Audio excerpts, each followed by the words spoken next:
As we begin the class this evening, let us start again by bringing ourselves into the Lord's presence, asking His blessing on all we do. Help us to be attentive to what He says to us through what we hear, and help us to be faithful in following Him. We ask this in the name of Jesus, our Lord. Last week we ended by talking about the movement known as Existentialism, which began to spread very, very strongly after World War II. It began at the end of World War I, but it took it a while to really get moving. And basically, what they are interested in are the problems of human existence, existentialism, and they deal with philosophy more as an art, examining human experience. If you were to go back to classic philosophy, like in Aristotle, you reasoned from causes to effects. When you deal with existentialism, you deal from effects to causes. An example would be, if you deal from causes to effects, we talk about God, we talk about instilling a human being, we talk about a human being is such and such because we have a good God, and that sort of thing. But existentialism looks, this is what a human being is. So this is what a human being comes from, and that it works back. And what it is the difference between the scientific method. Remember, scientific method always works from causes, from effects rather, up to causes. And so the scientific effect now has, scientific method actually has moved into philosophy, where you need to prove the things as you go on, okay?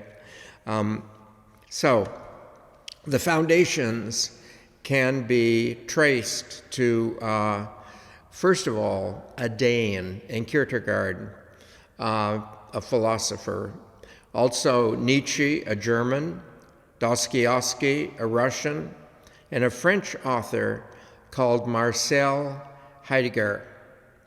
They introduced the philosophy to France, Heidegger did. The writings of Karl Jaspers, another German, helped to form the philosophy in France. And the philosophy began to spread very rapidly. And one of the reasons is, if you go into classic philosophy, like in the seminary, I had to take a degree in philosophy. I had to do my prerequisites like everybody in college, and then followed it with a degree in philosophy before I could start theology, because it's a way of reasoning, okay? And from the existentialism, you don't need to have that background to go into philosophy. You know what a human being is from your personal experience. And your personal experience then is colored by what you see in other people. But you start out with a basic knowledge just by being a human being. And you start out with a basic knowledge of the world around you as you experience the world. All existentialism. So the movement kept on very quickly. Jean-Paul Sartre was a French philosopher who organized existentialism into a system, a systematic way of looking at reality. And the novelist Albert Camus was closely associated with the movement. It's a powerful movement. It still affects us very strongly today. Many existentialists were not Christian, and some of them were even atheists.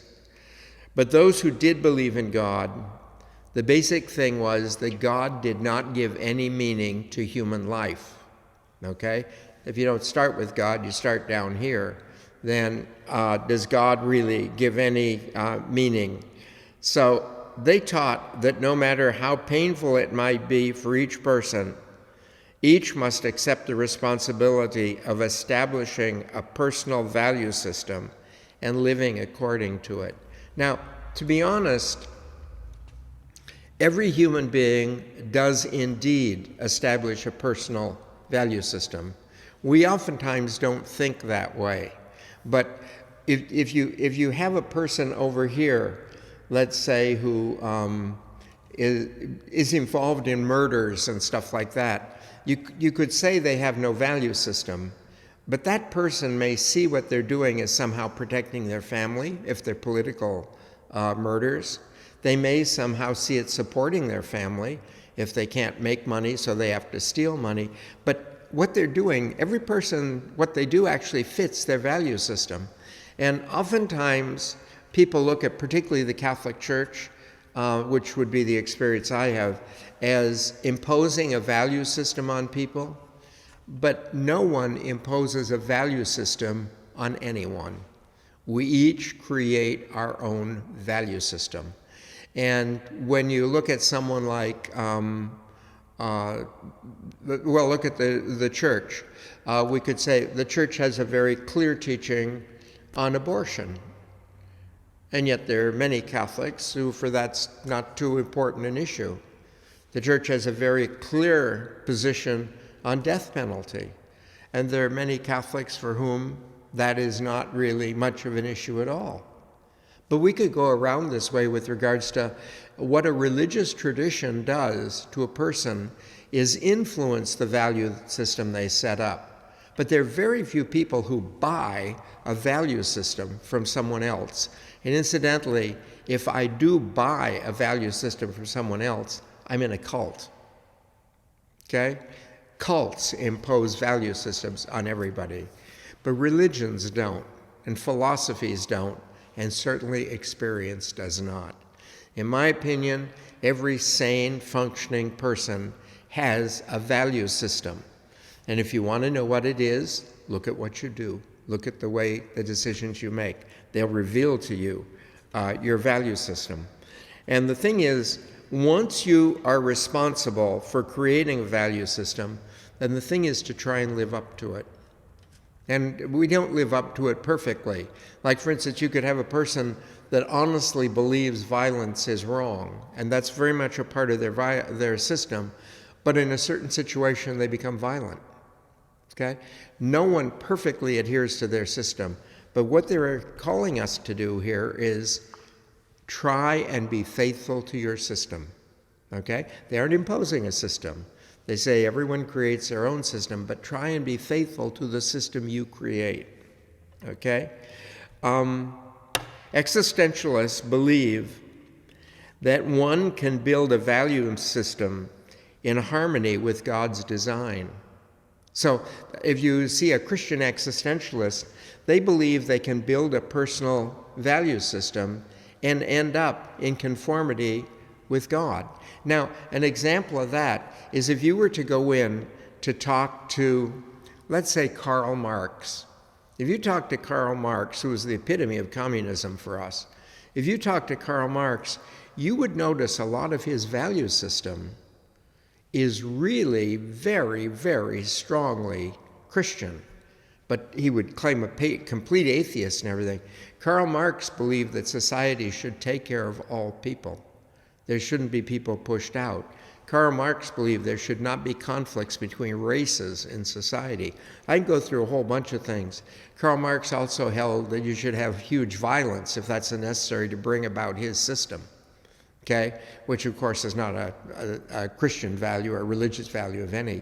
But if you look at his values, he arrived at a lot of very strong religious values, and he came about them existentially. He did not come about them otherwise. Existentialism increased, as we said, after World War II as a direct result of the experience of the horrors of war. Okay? If you were a prisoner in a Nazi concentration camp, and I'm going to take Germany, and I'm going to deal with a German, not a Jew. I'm going to deal with a German. Suppose you are, let's take Dietrich Bonhoeffer.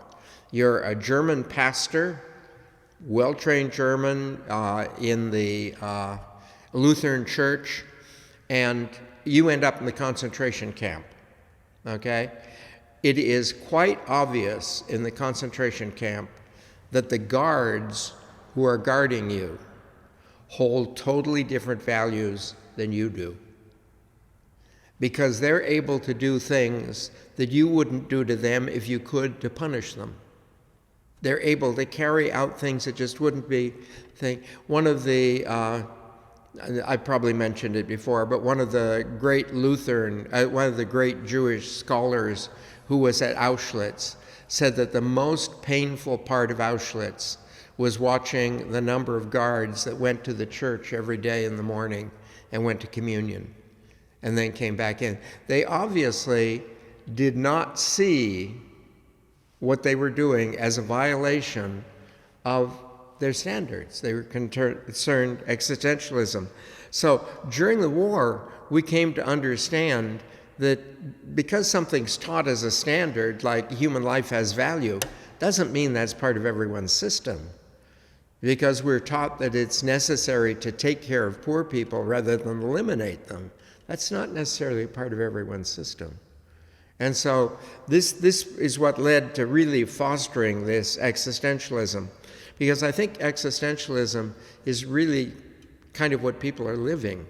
And once you begin to see that, then it works. For many people, the dropping of the atomic bomb meant actually the end of the world as they had known it. It's really interesting. If you look at the Catholic Church before the Second World War, we have a very complicated moral system. But one of the great moral things is the just war. And if you go through the idea of the just war and look at what's involved in it, certain rules have to do with the protection of civilians, have to do with the way countries are taken care of, have to do with what... we go through a whole thing with regards to the just war. If you're dropping an atomic bomb, you don't have rules. There's no rules at all. You can't pick who's killed, who survives. You can't pick how long it's going to go on, how much it's going to spread. You can do nothing like that. So any idea of a system with regards to a just war actually perished with the atomic bomb.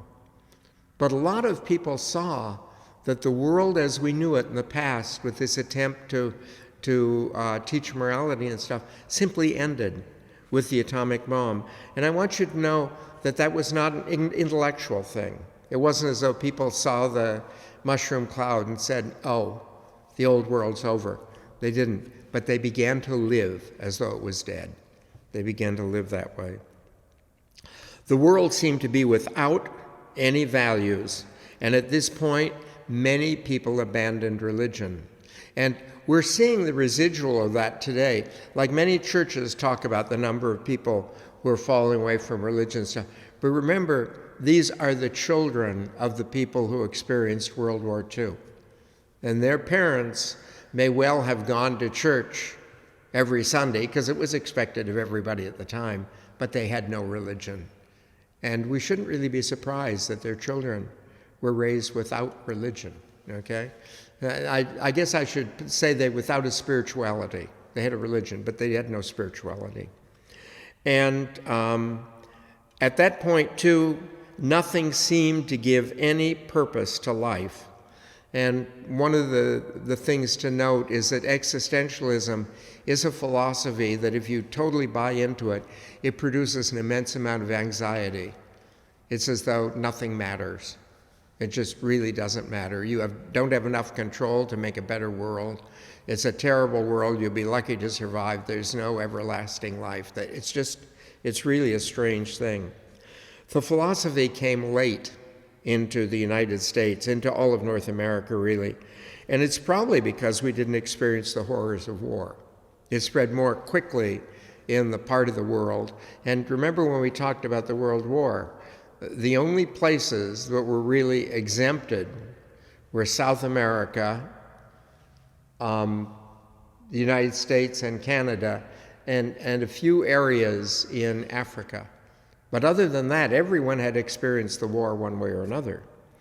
And here it was born of the disillusionment with capitalism and a growing awareness of social evils. So in the United States, hearing all that existentialism didn't bring it to us by the war, but what led them to that we began to look at capitalism as not quite meeting the promise of capitalism. Capitalism in the growth of money seemed to leave a lot of people behind. And people who became great capitalists oftentimes were not very generous with their money. You know, that's an interesting thing today. If you look back at people like Henry Ford and these people who got very, very wealthy, these great barons of wealth, they only were philanthropists near the end of their life. It's almost as though they were trying to make up for it. It's like Carnegie. We have a Carnegie Library in town. Carnegie built libraries all over the country, but he built it in about the last 5 years of his life. And it's as though he was trying to make up. But capitalism, we saw the evils, the social evils that developed from capitalism. And I should mention the Catholic Church at the time of the Second World War was trying to let Americans know that capitalism was more dangerous to us than communism. Now, the Nazis were more dangerous to us than capitalism or communism. But once we got together and did away with the Nazi threat, then our real threat is capitalism. Capitalism is what is the threat to us in our society.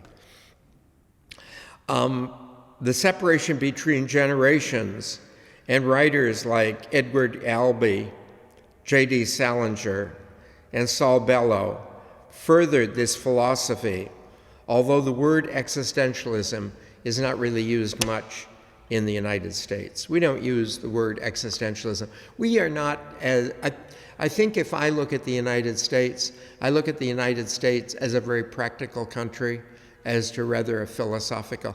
I remember a great joke. I went to a what do you call it, an international school.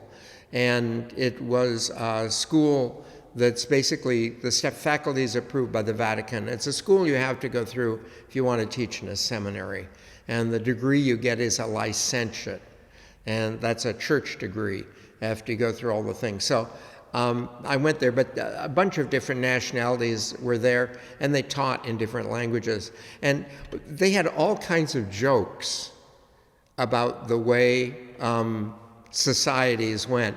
One of my favorites was the idea of a book that there was a contest internationally to find a book. And so they got everyone together and they invited every nationality to turn in books, okay?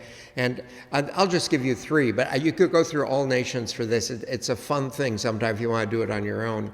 But anyway, the Germans turned in an 83-volume work, everything you would want to know about elephants. The French turned in a little velvet-covered novelette, The Love Life of Elephants. The Americans turned in 2 pages of charts, how to make money on elephants.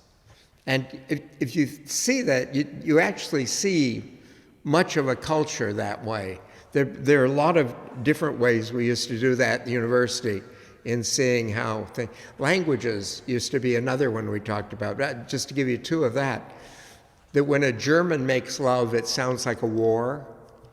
And when a Frenchman goes to war, it sounds like an affair.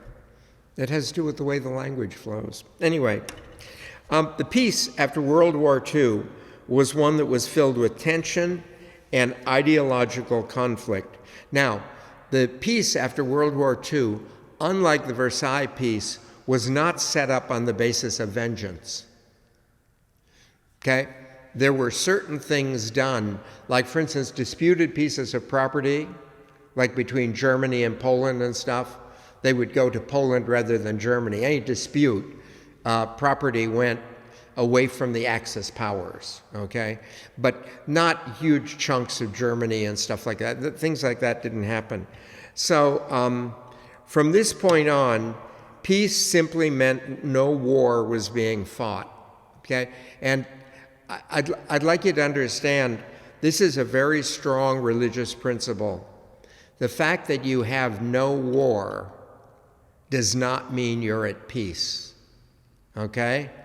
because you can have people who are so angry and this sort of thing that this is building within them. You can have people who are starving to death. We aren't at war with anyone, but we're starving to death. There's no peace in that. I remember a professor one time in class spoke of a dead body. He said a dead body is not threatened or attacked or anything, but a dead body is not at peace, it's dead. And peace is a very active thing in the way people relate to one another and help one another and everything. Peace should be seen as a verb, not just as a noun. So Europe was divided into two blocks. The communist bloc that was led by Russia. China and North Korea were two rather independent areas. There was a Western bloc that was led by the United States. The United Nations was formed in San Francisco to unite the nations in the cause of peace. I'd like you to notice that the United Nations was founded on the basis of the United States. So the United Nations was, each nation has a vote and everything, they put it together and that kind of a thing. The difference between the United States and the, the United Nations, is that in the United States, there was a power over all the nations, over all the states. It was recognized in the federal government. And that power, if we watch historically in the United States, the power of the federal government over the individual states grows constantly. And so that we almost become like one state, okay? But the independence of states is really, really mitigated. And the big jump in that was the Civil War, when you didn't have the right to leave the Union, okay? So that altered it. But like you would notice it during the pandemic, take a state like California that was pretty well contained originally because we followed the norms and stuff like that. And you take another state where none of the norms or anything were being followed. Well, we tried as a state to say you couldn't come into California from that other state, but you can't do that. We are not allowed to do that as a country. These things are but anyway, in the United Nations, the United Nations never had authority over all the nations. So it never could work quite like a country worked. The war proved to the entire world that unless there was an international effort to peace, it could not be maintained. And the hope, of course, was that the United Nations of the world would be more powerful than any individual nation, which turned out not to be true at all.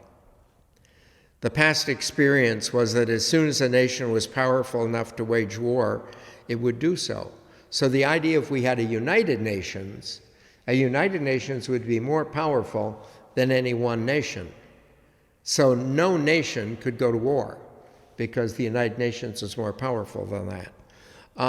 However, the nations of the world were not willing to give up enough power to the United Nations for it to be able to enforce peace.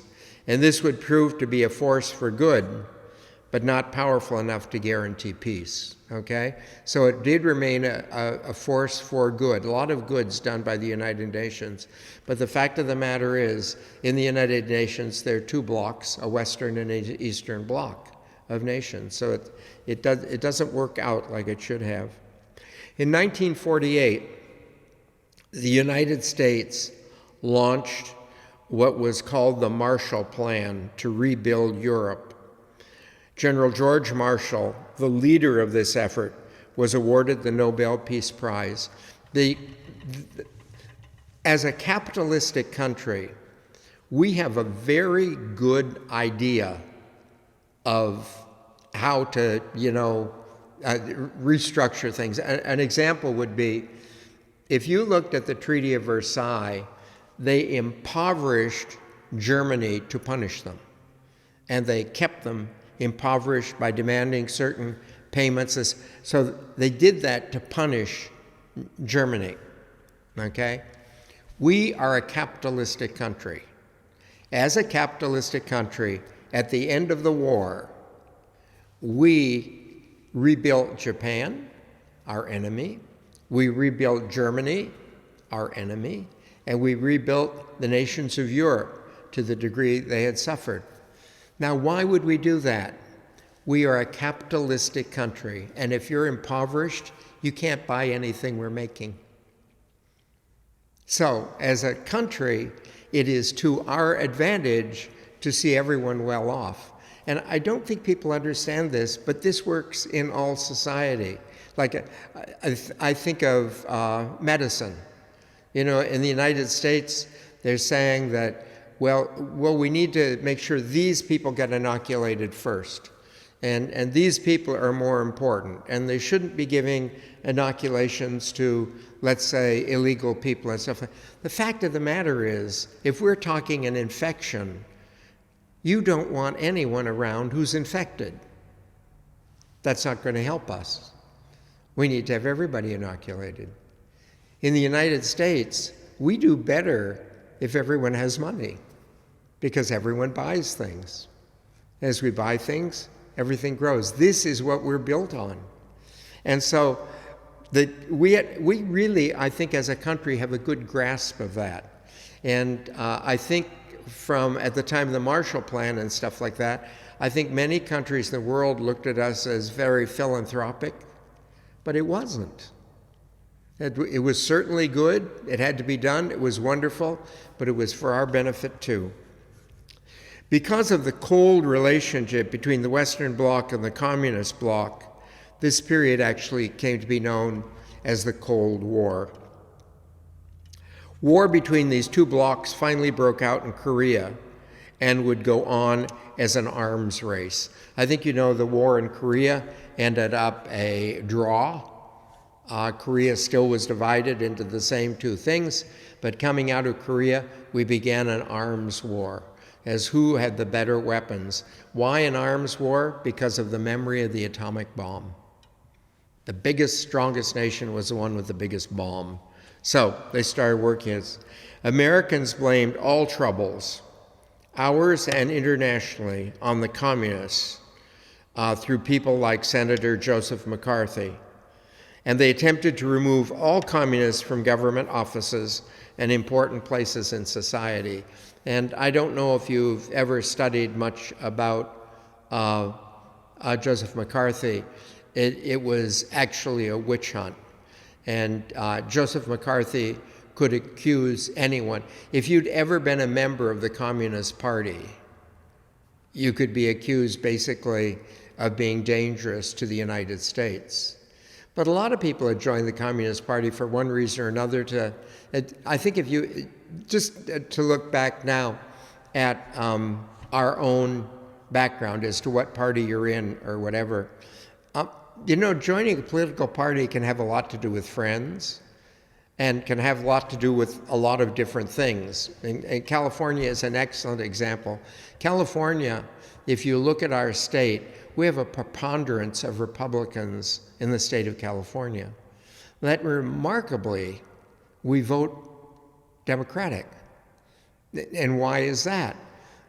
Well, that's our party affiliation doesn't necessarily determine our political position. We can be in the party because that's the big thing in our area, or we want to do one thing or another. It can be all kinds of reasons. But the political party is not necessarily what do you call it, almost like a religion. It's not like that at all. McCarthy scared the bejeebies out of people. And a lot of people, particularly in the film industry, had been involved in the Communist Party one way or another. And so they were brought out. You know, we have a woman in the Catholic Church who's about ready to be canonized, who was a very strong member of the Communist Party. And in fact, I would say today, if you study communism as a philosophy, you'll study her books, which is Dorothy Day.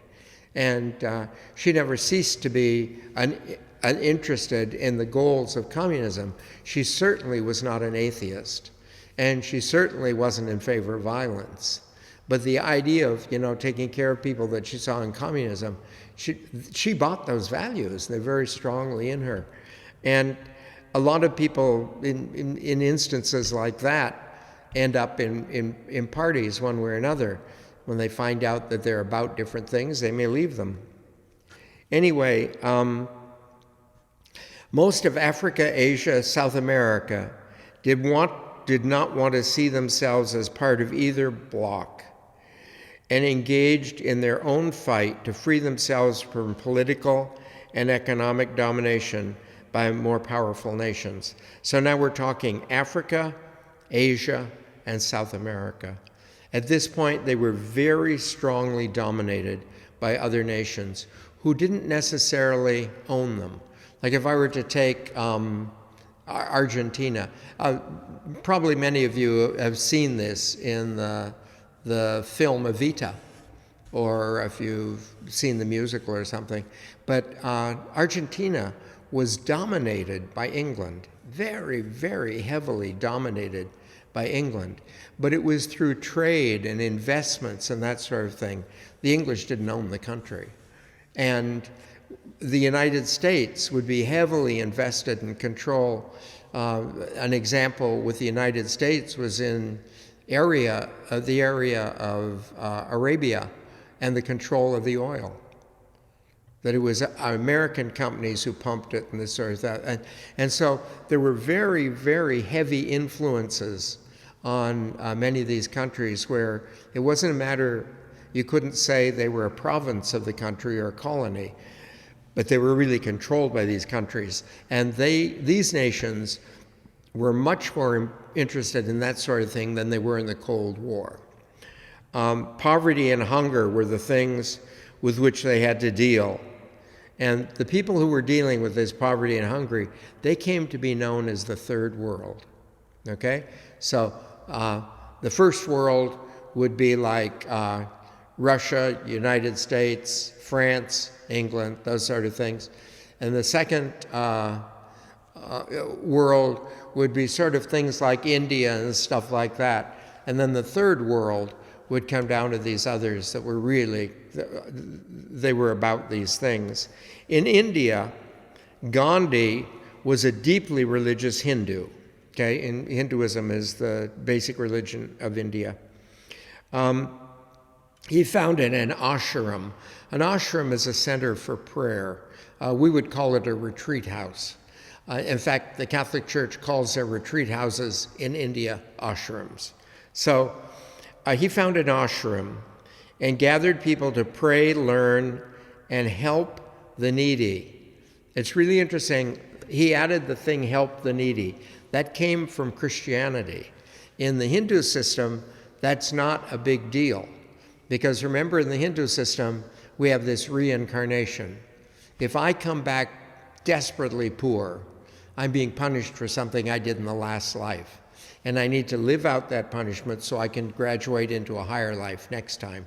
So they tend not to be overly concerned with the sufferings of people. But Gandhi really was. He opposed the caste system and the oppressive rule of Britain. The British controlled India at the time. And the caste system in India was a country of black people, not Negroid people, but black, very dark. And way back in their history, they were invaded by an Aryan tribe. And the Aryan tribe were light-skinned. And the Aryan tribe gradually took over all of India. And they set up some very interesting things. The Aryans actually were herders of cattle. And so they came in, and when they came in, the first thing they did was introduce a religion that they made up, and that was Hinduism. And so every time they'd take over a province, they would include the gods of that province in as related to the other gods, set all this thing up. But as a result of that, the cow was sacred, so that no one would be killing their cows.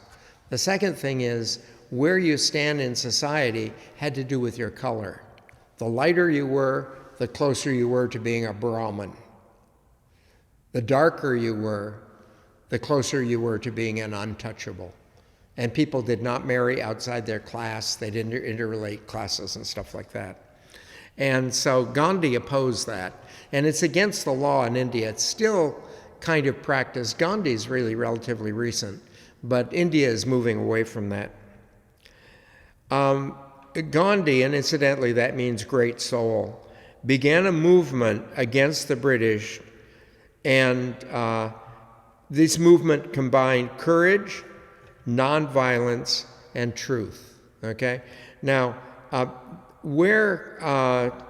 don't see it in here right now, but Gandhi originally went as a lawyer to South Africa to try and help Indians who were in Africa. People who immigrated from India to South Africa ended up under the same rules that were governing the blacks there. And so Gandhi went over to try and help them. And that's when he realized the whole horrible oppression they were under and realized that was going on in India. So he returned to India to try and overcome this. Gandhi prayed, fasted, and invited others to do the same. He encouraged very peaceful strikes and acts of peaceful resistance. The Indians stopped work, they blocked trains, they burned British products, and Gandhi was then imprisoned very often. Many times he was imprisoned. And one of the interesting things in our own day is that things move much faster today than they did historically. So that if you had a movement start out, it usually took a long time for it to get going and doing something. But today, like Gandhi and Nelson Mandela is another example, we watch people lead movements, end up in prison, and then end up leading the country. Like that occurs in a lifetime. Now that never happened before. And so Gandhi did this. He traveled to Europe to make the situation in India known to the entire world. England was finally forced to grant India a constitution, and in the end, its independence. The thing of India becoming independent was extremely costly in human lives.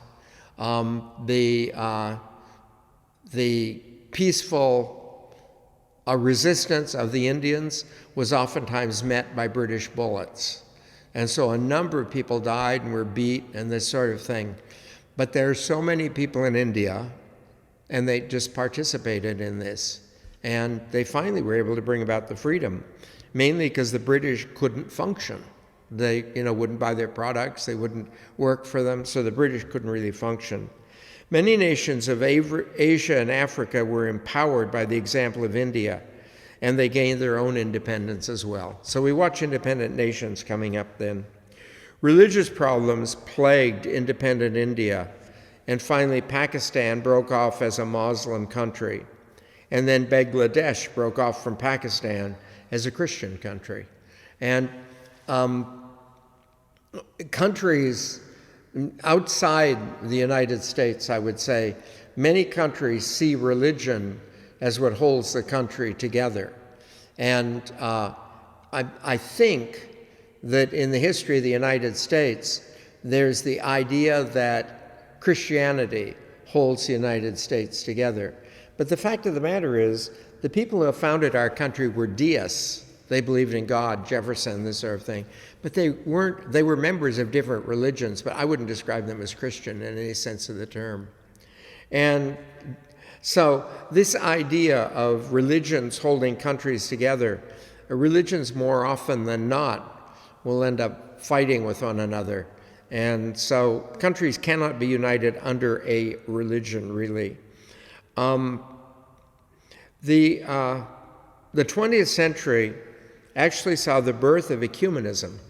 And ecumenism is the idea of establishing relations between religions in the same way we'd see the United Nations establishing between nations.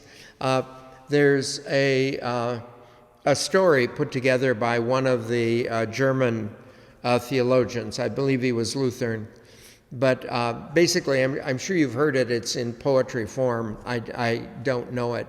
But he said they came to take the Jews, and I said nothing. They came to take the blacks. I said nothing. They came to get the Catholics. I said nothing. They came for me, and nobody said anything. And this idea that if I am a Catholic in the United States and I allow a religion to be persecuted, I'm endangering myself. If people can be persecuted on the basis of religion, then I can be persecuted. So people began to see this ecumenism.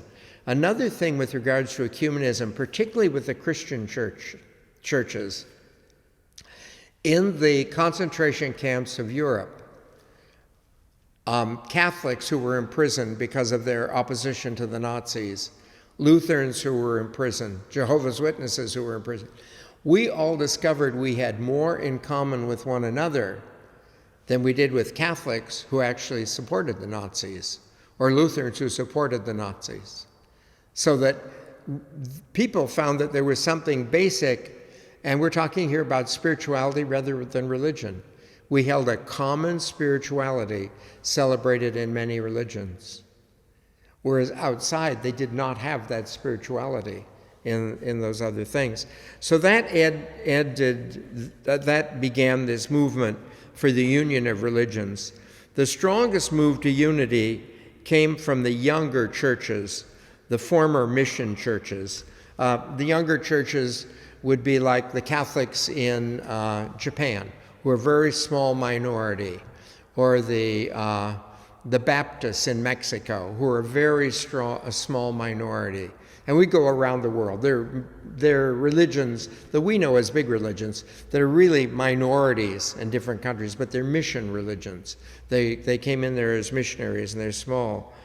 The differences in church government, worship, theology, which came from Europe, made little sense to Africans, Asians, or Chinese, okay? So the fact that Christians have all these standards and all this sort of thing as to work into our religions didn't make a lot of sense to the new converts. If you think about it, a lot of it is like you watch the Catholic Church sort of sloughing off these traditions almost to a point where people don't notice. Like, for instance, I don't know of them, since I've been in this diocese, they have never made a Monsignor. And Monsignors seem to be something that's dying. Now, what is that? Like, we know what a pastor is, okay? And we know what a bishop is. But what's a Monsignor? A Monsignor is just an honor, that's all. So these sort of things, churches are recognizing a lot of them are just part of their traditions. And if my tradition is what keeps me from uniting with another place, I should drop the tradition, okay? Now, if what keeps me from uniting with them is I believe there are three persons in one God, and they believe there's only one God, and that God is one person, well, we can't be united religiously. We can support one another, but we can't be united religiously. And so we need to know that. An assembly was called in Amsterdam under the title Man's Disorder and God's Design. From this assembly came the World Council of Churches. Now, it was very important to the World Council of Churches that they did not become a super church. It wasn't they were trying to bring all the churches in. I think, particularly from a Christian point of view, that would terrify us, because that's almost one of the promises of the Antichrist. He'll gather all these people into a super church. We realized this was a collection of churches, none of which had authority over any of the other churches. Okay, so they're all independent. The Roman Catholic Church did not join, although there were many informal meetings for dialogue with other churches conducted by people and theologians. John the 23rd established a secretariat for the promotion of Christian unity in 1960, and 1 year later, Roman Catholics attended the World Council of Churches in New Delhi and attended it as observers. And what we watch is initially The Catholic Church wanted to be very careful of this because the Catholic Church saw it as kind of forming to be a super church, which it really didn't want to be. But John the 23rd was looking strongly for Christian unity. He did some very interesting things. John the 23rd is the first pope in all our history to allow non-Catholics at an ecumenical council. They didn't have a vote, but they were in. Catholics, like myself, couldn't go in and listen to the council discussions. But leaders of the Lutheran Church, the Methodists, the Baptists, the Orthodox, they all could send delegates. And so the Catholic Church really began to open to particularly other Christian churches at this point. The Second Vatican Council invited Catholics to recognize and discover authentic Christian faith and values among the members of other communities. And so, like, for instance, I could be very condemning of the Lutheran Church as having broken off from the Catholic Church in a way that I didn't think was necessary, okay? But there isn't a single Lutheran in the world today who had anything to do with that break. So for me to hold that on Lutherans is idiocy. And there was a very terrible situation in the Catholic Church that caused the Lutherans to leave. But not a single Catholic on the face of the earth is part of that situation. And so we need to see that people in the Lutheran tradition are in an authentic tradition seeking holiness. And irrespective of what we might think of Martin Luther, I'm not a great fan, irrespective of what we might think of Martin Luther, has nothing to do with the holiness of Lutherans today, any more than what they might think of the type popes we had at the time Luther was around, which were no A-stream people at all. So anyway, faith and values must be seen among these other communities. And I think we'll stop here. We'll talk a little bit next week. We'll begin with a discussion of Taizé. Taizé is a place in France where there's a very strong ecumenical movement that's been going on for a long time. Thank you very much.